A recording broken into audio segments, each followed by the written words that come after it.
Olá, programa Café com Ideias, um espaço de diálogo, hoje aqui no Colégio JK, na 913 Norte, em Brasília, no Distrito Federal. Estamos aqui com um grupo de pais do Colégio JK, o Marcos, a Luana, a Mariana e a Andréia. E o tema desse nosso café é sobre o diálogo nas famílias. Nós já iniciamos, aguarde um minutinho.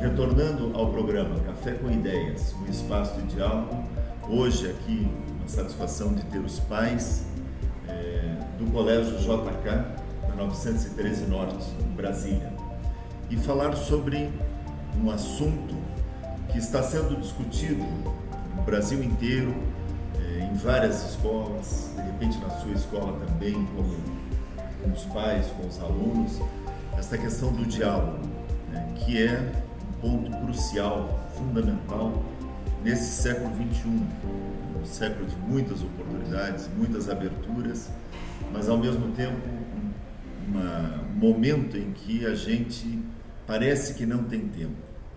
Então a pergunta que eu queria jogar aqui para nós que somos pais é: existe o diálogo na família? Essa é a grande pergunta, e também para os telespectadores. Nós vamos tentar conversar sobre isso. Existe diálogo na família? A palavra está aberta.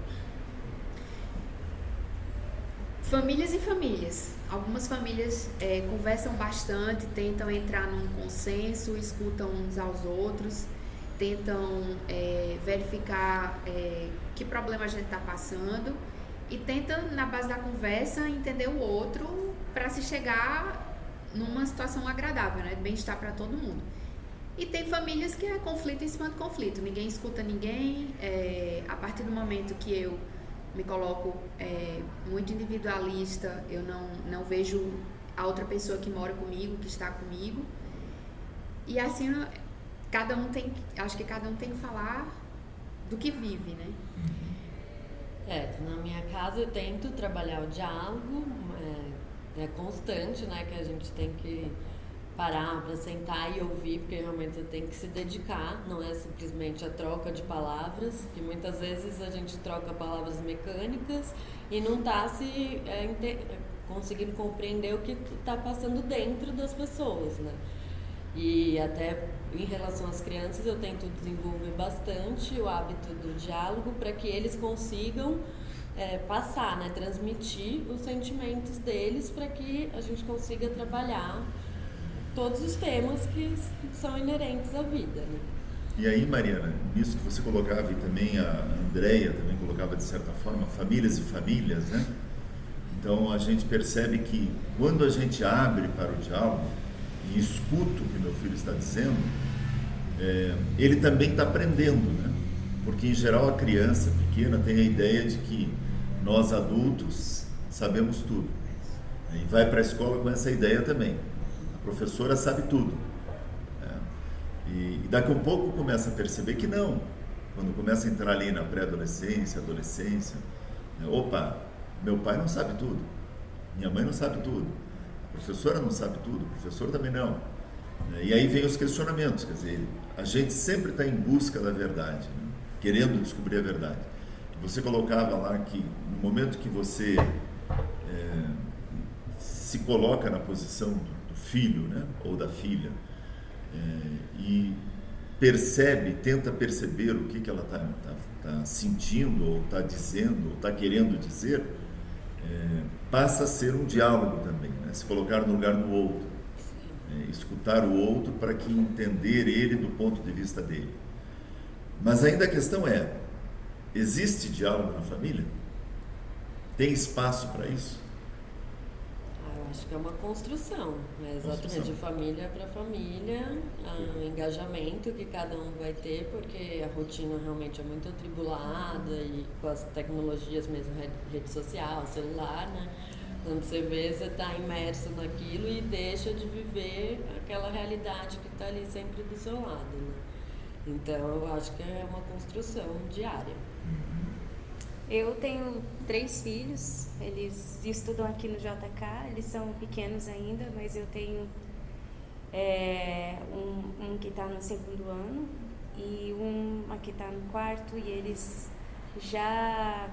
Bem, a que está no grupo 3 também já começa a se expressar, né? Porque ela já fala as coisas delas. E eu procuro também manter um bom diálogo com eles, porque assim...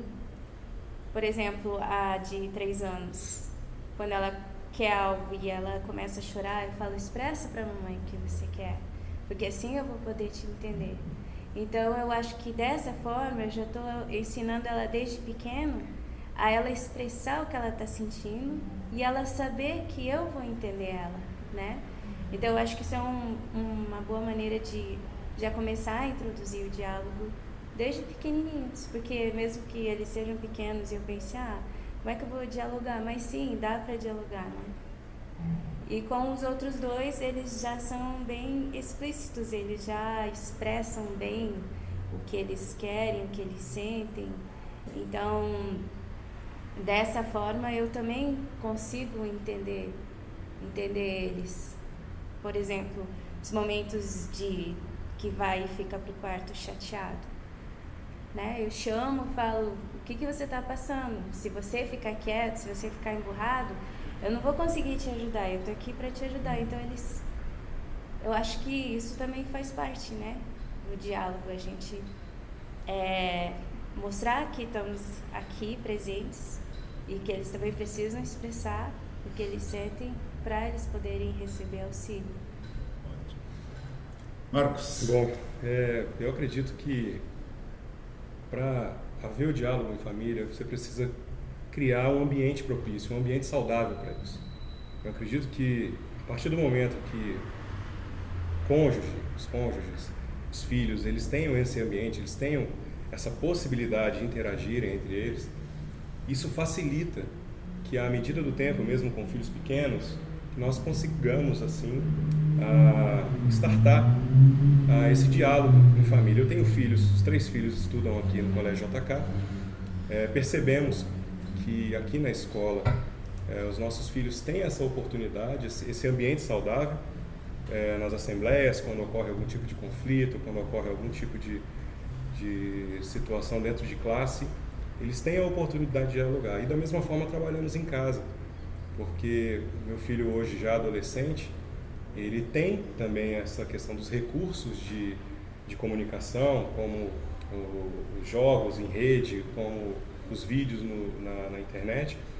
E se nós não permitirmos a ele que ele possa se abrir conosco, que ele possa vir a conversar com a gente sobre o que tem acontecido com ele na vida dele, tanto escolar quanto na vida dele pessoal, ou também no ambiente familiar, ele vai se privar, vai se fechar. E nós buscamos isso dentro de casa, conversamos com ele, chamamos ele quando percebemos que ele tem um momento dele de reclusão, nós o convidamos para participar, e aí nós temos o hábito na nossa casa de ter um almoço em família, almoçar todos os dias é um hábito nosso. Eu fiz algumas escolhas profissionais, inclusive para ter mais tempo com os meus filhos, para ter mais tempo dentro do meu lar. Procuro fazer as atividades escolares com eles, e isso tem feito grande diferença dentro do meu ambiente familiar. Então nós provocamos, estimulamos para que haja sim o diálogo dentro da nossa casa. Que legal. Então nós poderíamos fechar esse primeiro bloco tentando não sintetizar, mas puxar algumas ideias que ficaram aqui da fala de cada um de nós. Que o diálogo ele pode existir sim na família.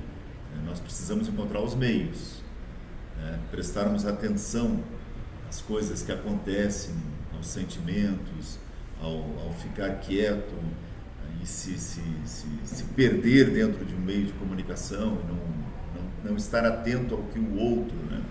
Então os nossos filhos precisam estar atentos ao que nós sentimos e nós precisamos estar atentos ao que eles sentem, para daí a gente poder ampliar esse conhecimento, né? Conhecer-se a si mesmo, conhecer o outro, né? Que é o meu filho, e desta forma a gente possa crescer juntos.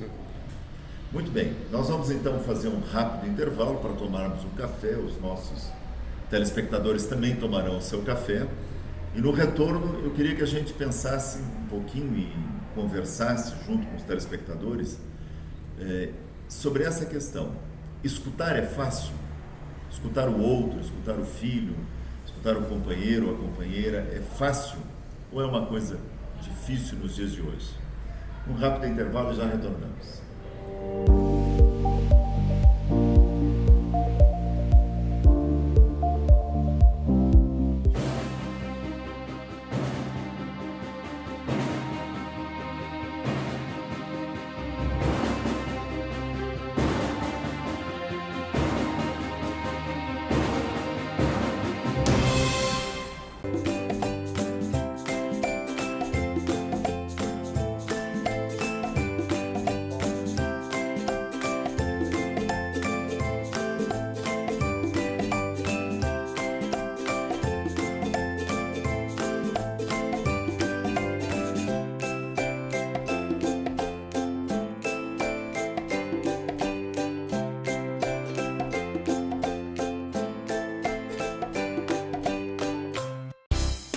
Uma TV que produz a imagem de sua empresa, transmite pela internet e ainda divulga nas redes sociais. Já imaginou? X Floripa Web TV. Promova sua imagem aqui. Retornando ao programa Café com Ideias, um espaço de diálogo, com os pais do Colégio JK da 913 Norte. E estamos falando sobre o diálogo na família, o diálogo nas nossas casas. No primeiro bloco, a pergunta era se existe o diálogo na família. E a gente viu aí que existem formas desse diálogo acontecer, maneiras que ele vai acontecendo. E a gente quer esse diálogo. A gente, como ser humano, nós somos comunicativos. A gente quer dizer, quer mostrar quem a gente é. E eu queria lembrar aqui na mesa um filósofo chamado Wittgenstein, filósofo alemão, que dizia assim: depois de um certo tempo de convivência, as pessoas não precisam mais dizer a palavra, elas já se conhecem, uma já sabe o que a outra pensa. Então imaginem, eu tive meus pais que foram casados durante muitos anos, e eu me lembro que eu pequeno via que meu pai e minha mãe bastava olhares para eles saberem o que estava acontecendo. Então eles não precisavam mais dizer a palavra. E a questão que eu queria que a gente dialogasse aqui, conversasse um pouco, é sobre a questão da escuta. Será que a gente escuta o outro, né, que é o nosso filho, que é o nossa companheira? Será que a gente escuta? E o que é essa escuta no mundo barulhento que nós vivemos, no mundo de movimento que nós vivemos? Então essa é a pergunta que eu queria colocar na mesa. Bom, Silvio, eu entendo que escutar e ouvir são sentidos diferentes, tem sentidos diferentes. O escutar é quando nós escutamos os pássaros, escutamos o som, né, dos carros passando na rua e tal, mas o ouvir é sentimento, o ouvir está aqui dentro.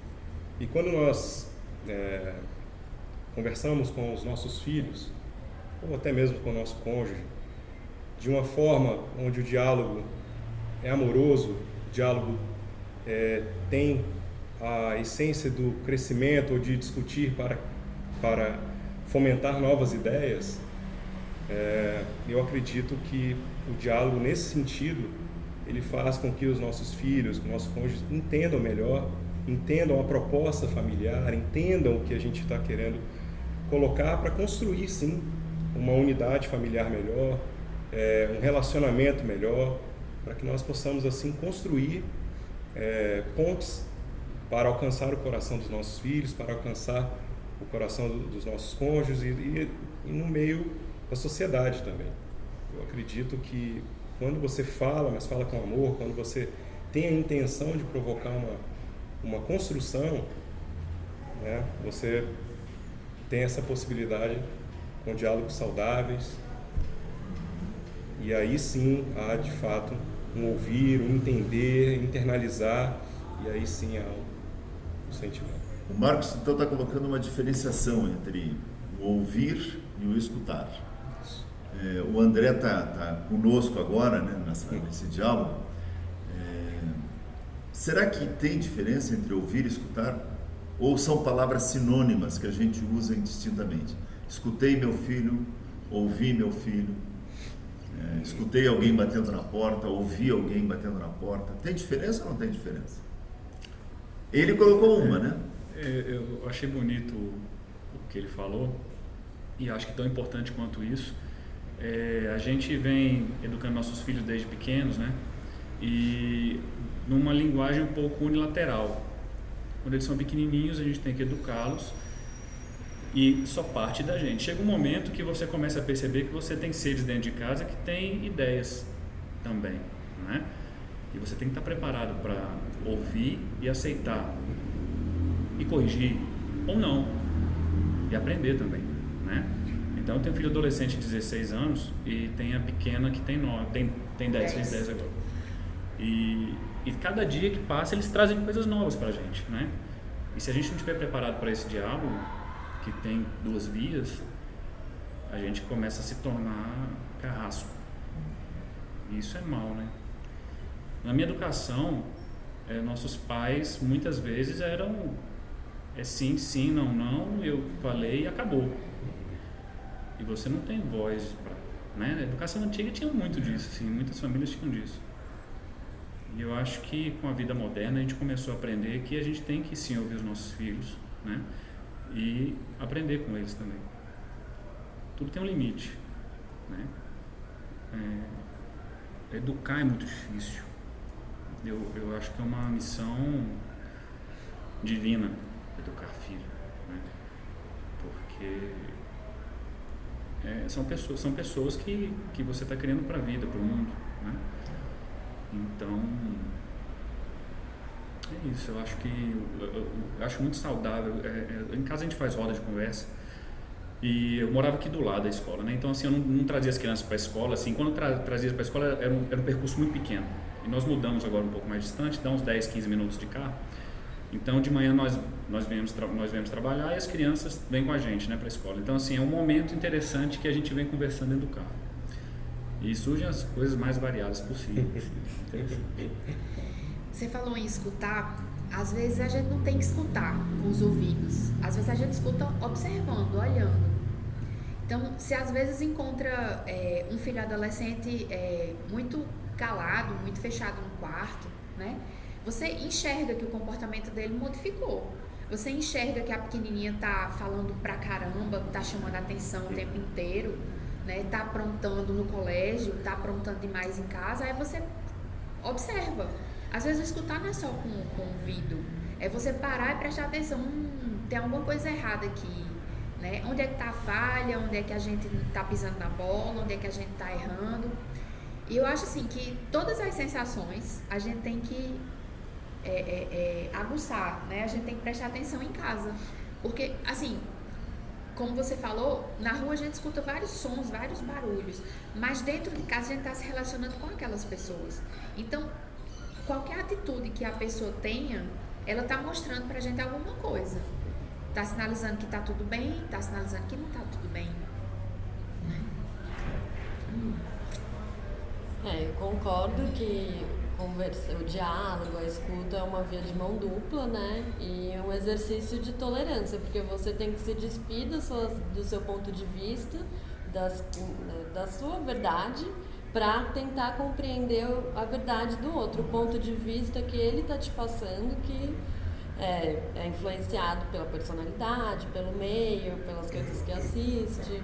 Então, eu acho que isso está faltando muito hoje em dia na nossa sociedade, a tolerância realmente, porque a gente tem a convicção de que o nosso ponto de vista é o correto e deveria ser... Quando o diálogo proporciona exatamente isso, ouvir o outro, aprender com o que ele está dizendo. Muitas vezes eu posso não concordar, mas eu entender e respeitar a forma de vida, de visão de mundo que cada um vai ter, né? E com nossos filhos, a gente também tem que dar o espaço para eles colocarem as suas questões, que muitas vezes eles têm, hoje em dia têm acesso a muita informação fora de casa, né? E tem isso, compreender o que ele está falando sem julgar, porque muitas vezes a gente já vai para o julgamento, isso é certo, errado, e acaba retraindo o filho. Ele não vai vir falar com você, porque ele vai já esperar aquele julgamento, né? A Luana tinha comentado uma coisa que eu achei interessante, né, na hora do nosso intervalo, no sentido de que a gente às vezes não quer escutar algumas coisas, né? Então acho que seria interessante, Luana, dar esse exemplo para os pais que estão nos assistindo também perceberem que a gente às vezes não quer escutar. Exato. Como ele falou, né? A gente está num mundo moderno e a gente sempre procura se aperfeiçoar, às vezes não fazer as coisas da maneira como a gente foi educado, porque o que passou. E muitas vezes a gente vai experimentando, né? A gente tem uma informação aqui, outra aqui, mas a gente não está assim preparado para ouvir. Então a gente vai fazer as perguntas e eles são muito espontâneos, então muitas vezes a gente não está preparado para escutar realmente aquela resposta, ou muitas vezes a gente quer ouvir aquela resposta e eles estão. Então o que você colocou ali, a gente está preparado para ouvir, né? E como é que, tipo assim, perguntando, como é que eu poderia ser uma melhor mãe para você, né? Aí dentro de mim, assim, nossa, eu já sou uma super mãe, né? E daí a gente escuta a resposta, olha, mãe, gostaria que você dedicasse mais tempo com isso, brincasse assim. E a gente não, pra gente, a gente já tá dando toda a atenção, todo o amor, mas cada um tem uma necessidade diferente, né? E a gente precisa ouvir a necessidade. Como eu tenho 3, então não é igual. Todos os 3 são diferentes. Um gosta de mais carinho, outro já não gosta tanto, a outra quer toda a atenção. Então, assim, é um trabalho delicado para a gente ouvir, né, deles e também tentar proporcionar para eles isso, né? Mas é muito importante também a gente ouvir o que eles têm, o que eles pensam da gente, para a gente também poder proporcionar isso. Né? Legal. É claro que esse espaço de diálogo, né, que nós abrimos aqui, ele não se encerra aqui. Nós poderíamos começar a abrir uma discussão de várias ideias que foram colocadas aqui. Mas nós temos também uma limitação de tempo nesse programa. E a intenção do programa é a gente levantar ideias, levantar as nossas opiniões, para que elas também possam ser discutidas em sala de aula, ou com outros pais, ou o adolescente que vai assistir o programa, ou a criança, ou a professora que vai passar por uma turma, né? E que possa, em cima de algumas ideias que foram colocadas aqui, ampliar as discussões, ampliar os entendimentos, até discordando de um de outro. Olha, não concordei com o que o Silvio falou, ou que o Marcos, ou que o André, enfim. Então essa é a intenção desse espaço de diálogo, a gente abrir para que outras ideias possam surgir daí, né? Porque a gente também está em busca de entendimentos, né? O que é educar, o que é escutar, o que é dialogar, né? E a gente pode chegar a algumas ideias, e esse é o espírito desse programa, esse é o espírito de nós pais que queremos educar da melhor forma possível os nossos filhos, né? Porque tenho certeza que se fôssemos perguntar para os pais que estão em casa e para cada um de nós aqui o que nós queremos para os nossos filhos, a gente vai responder uma coisa meio que comum, né? A gente quer que eles sejam felizes, né? Se acertem, né? Para que eles possam ser alguém na vida, felizes, e contribuam pela melhoria desse mundo, enfim. E a gente também está em busca, porque não nos ensinaram a ser pai e mãe, né? A gente foi aprendendo, né? Com erros, com acertos, a gente vai aprendendo. E a gente quer que os nossos filhos não cometam os erros que a gente cometeu com eles, de repente. Mas isso tudo são reflexões que a gente precisa fazer, sim. Então eu queria, nesse final de programa, agradecer a cada um por se dispor a vir aqui, nesse espaço de diálogo, colocar as suas ideias, escutar o outro, perceber que a gente está crescendo também nas reflexões. E é isso que a gente quer quando a gente fala o diálogo nas escolas e o diálogo nas famílias. Porque esse é um espaço privilegiado que os nossos filhos têm. A escola para poderem dialogar e a família também um espaço de diálogo. Porque se não tiverem esses espaços, vão procurar outros espaços. E muitas vezes é aquele espaço que a gente não gostaria, né, que ele encontrasse para dialogar, para falar da sua vida. Né, e muitas vezes são espaços que levam para caminhos que nós não queremos. Então eu agradeço a cada um, né, agradeço à escola por abrir esse espaço de diálogo e quero convidar você, telespectador, a ampliar essas reflexões, aos questionamentos, se quiser fazer algum questionamento para algum pai ou mãe que estava aqui, né, vamos encaminhar para a coordenação, para os pais, para que a gente possa ampliar essa discussão. Essa é a intenção desse Café com Ideias. Tá bom? Então, obrigado a vocês, obrigado aos telespectadores, e a gente vai...